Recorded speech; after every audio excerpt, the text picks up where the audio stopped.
Hey everybody, it's Zach from Myshire Farm, and we are off to Homesteaders of America. The kids are not going. They are actually going to Grandma's house for the weekend, so they're pretty excited, and Jenna chose not to be in this part of the video. So me and Jenna will be heading out to Tennessee, and we'll keep you posted. Hey everybody, so I don't sleep very well in hotel rooms, and neither does Jenna. So we're off to a rough start this morning, but we are on our way to Homesteaders of America, so we'll see how it goes, and hopefully we'll give you some highlights along the way. So here we go. Do you need this to be successful every day? Yeah, I really do. Oh, okay, that makes a lot of sense. And then suddenly you have this breakthrough of, okay, I now know that for this person, this family member, you can do it for kids, you can do it for teenage kids, you know, spouses, all this stuff. You now know, okay, now this team member has to have this happen in their daily life to be fulfilled. And if they don't, it drives them nuts. It's the opposite. Hey everybody, so I'm here with Joe at Premier One, and he's got a really cool setup here. We're at Homesteaders of America, and I am really excited about a lot of the products that he has. So we talked to him yesterday, and he sent me home with a bunch of the catalogs, and I walked through them and came back today, and I said I want that and that and that. It was a good day. Yeah. And I said, and then if you want some ideas about quail products, and he's like, let's do it. So I've got a lot of ideas for him. He's got a lot of stuff that I want. So I'm just gonna have you show them kind of the stuff that you have here.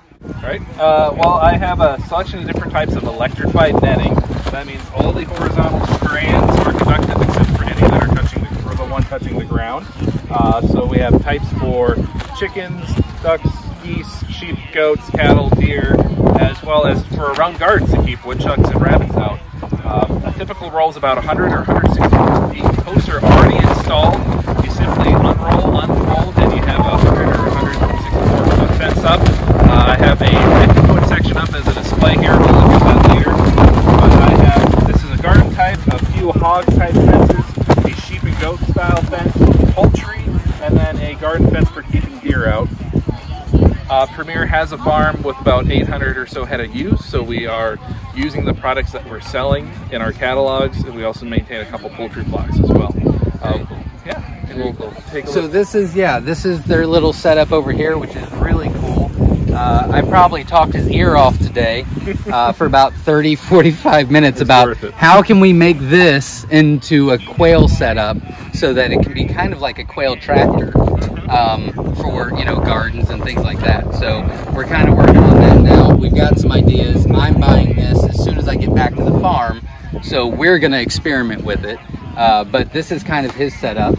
And now what is this? What's the size right here? So this is a 50-foot roll, and I added my gate on at the end, so you just pinch, lift, and hop on in. But this is called Permanet. That is a fence if you're going to do like a monthly move with your birds. I do have lighter weight fences. It's the same mesh, just a thinner post. So if you're doing daily or weekly rotations, that lack of weight makes it easier to move. Yeah, absolutely. Whereas the thicker posts are for longer term durations for supporting the fence around that time. And the electric is also. Yep. So we do have solar units as well as battery or plug-in units. The variable outputs available. So if you just need enough for one roll of fence, or if you need one for 10 or 20 rolls of fence, we can help you with. Yeah, and I definitely like the solar idea as well.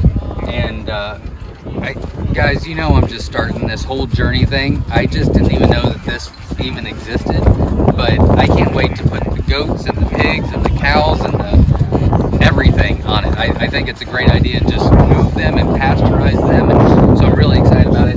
And then he's got a little setup back here. So I know a lot of our customers ask about heat plates, and we don't use them, which I'm not saying they're not good to use for quail, but we just, for our setup, you guys know what our setup looks like. But a lot of people ask where to get them from. They offer them here. They also offer the heat plates, and then I saw which this is their catalog, which how can they get one of these? If you need a catalog from us, just visit our website, premieronesupplies.com, and we have a catalog request for either fence, poultry supplies, or sheep and goat supplies. And then, so like they've got different sizes for the heat plates, and then obviously they've got, you know, heat bulbs, things heat like lamps. this. Yep, heat lamps. And tell me what this is, the fiber heater. So that is a 600 or 1200 watt heater. So if you're needing to heat up a larger area, let's say your typical brooder, that puts out a lot more heat than your typical heat plate or heat lamp. These heat lamps we do to about 275 watts on the bulbs. So that'll either take the chill off in your barn during the winter months, or you can try them in your brooders. Sure. Okay. Yeah, I like that idea for a couple different things too for the quail. So hopefully we'll be able to get together and get some good ideas for quail products as well. Yes. Because you're a little heavy on the chicken stuff. Well, I like my I see what you're saying. I see what you're saying. So I'm really excited. I think that they have a lot of stuff. He's already been very kind. We've talked about, now you guys supply the Verado. Oh yes. Very tickled with those. Yeah, so, and I know a lot of you guys have asked for me to do a review on them, so I've got all the information I need. I've talked to him about it, so we'll be ordering a couple of these and trying those out for you too.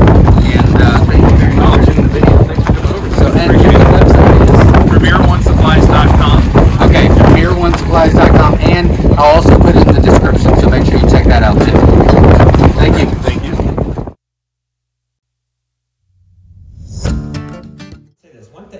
One thing I point out in the book, and one thing permaculture teaches us, is you want to know where to start. So start right outside your door. Hey everybody, so we're with Moose Run Coffee, and they're going to tell you a little bit about what they do, and you do ship also, correct? Yes. All right, go ahead. Yeah, we ship all across the United States, and we're all 100% organic, so you're not going to get any glyphosate in your coffee at all. We're just, I'm in a small little roastery. It's a 12 by 8 roastery with a little 2-pound roaster, so our humble beginnings, but we're looking forward to expanding and growing. And this is your goal to try to be on the homestead. Don't let him fool you. This guy here roasts everything himself, and my goal, because he loves this and this is his passion, is to bring him home from his 9 to 5 and make his passion what we do, his full-time job.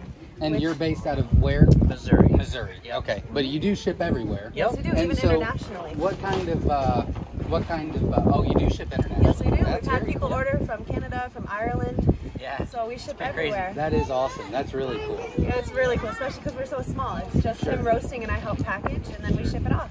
Oh, that's very cool. So what kind of different blends, I guess? Yep. Oh, right now I just have single origins. I have the Honduras and the Papua New Guinea. And then we have more on our website. Yep, on our Okay. website. I got Peru. I have Ethiopia. Guatemala. And your Guatemala. website is? MooseRunCoffee.com. There you go. Yep. We also do K-Cups. We can grind or leave it whole bean as well, and we roast to order. So it doesn't sit already roasted on shelves for years and then get stale and gross. It stays as green beans, so it keeps the freshness longer. And then we roast to your preference, and we can grind or leave whole for you, and then we just ship it right out. So it's never more than a week of being roasted. That's very cool. All very fresh. That's awesome. Well, I'm tasting it now. It's delicious. I know a lot of you guys get your coffee, go take care of the quail, sit there, listen to them. So if you're going to do that, you might as well get the natural, organic, homestead kind of, yeah, absolutely, kind of quail. So thank you very much. I appreciate it. They have to be ready to capture things, to foresee what's coming at us and take advantage of every stage of the farm as it comes along. And every year we're on the homestead, we're going to have a better understanding of what's coming at us. We just want to put it together in ways that make it possible for us, rather than to spend every day reacting to, like, what is the present sudden need we recognize. We can be planning ahead. So planning farm year is about, I think you need to click, about being ready when opportunities open up on the farm. Some of those opportunities, they're biological opportunities, variations in weather, I'm sorry.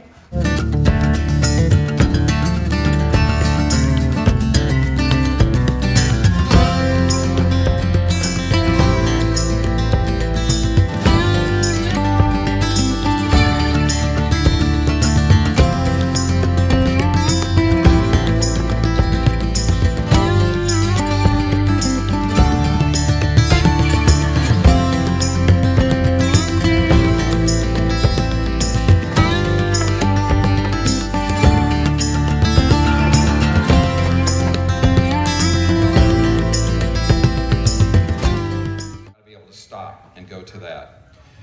Material surplus, salvage lumber, firewood. Free time is also something that we have to just stop for. We build into our stops for free time Sunday. We don't work on Sunday. My children would kill me if we worked on Sunday. So it works really well. I mean, they're helping me keep the Sabbath holy. And but it's also, there are times when we just need to say, it is too hot, let's go swim.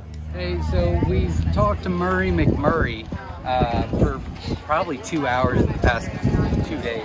And we've got a lot of really good information that we're going to talk about on the future lives and doing a video on. He's given us a lot of great ideas to try, so I'm really excited about it. But they've got a setup here, so if you want to get a little bit closer, you can see the chicks that they brought in just for the kids to look at, things like that. I don't know why they did mine. I really don't. And then a lot of people were talking about the Save a Chick, which is what we recommend. They actually make their own quick chick. So we're going to try that out and hopefully recommend that. They've got really cool books. They've been extremely helpful. So I'm really excited about that. So a lot of good information is coming your way. Thanks to Murray McMurray. Put your charger on your main fence line. You come out of your house, you turn off your Energizer. You come out, you deal with the cows, you move them, do whatever you want to do. You walk back by the house, you punch the Energizer, and you haven't had to move your ground rod, your charger, anything again. And all you've had to do is take up one fence and move it to the next spot. That's it. Okay? And so that's the efficiency. Now, I'm not saying go out and spend a ton of money on permanent fencing right off. But I am saying if you went ahead and set up, even if it's temporary, you go ahead and set it up, and then it's there. You do.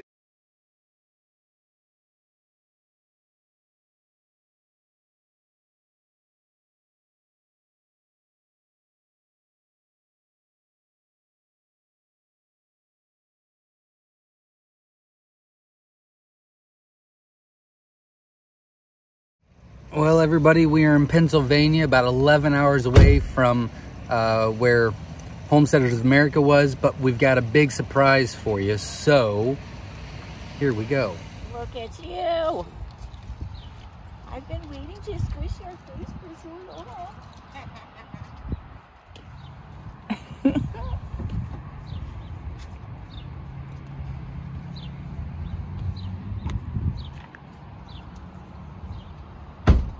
Well, everybody, meet the new addition to my Shire farm, Hank the cow dog.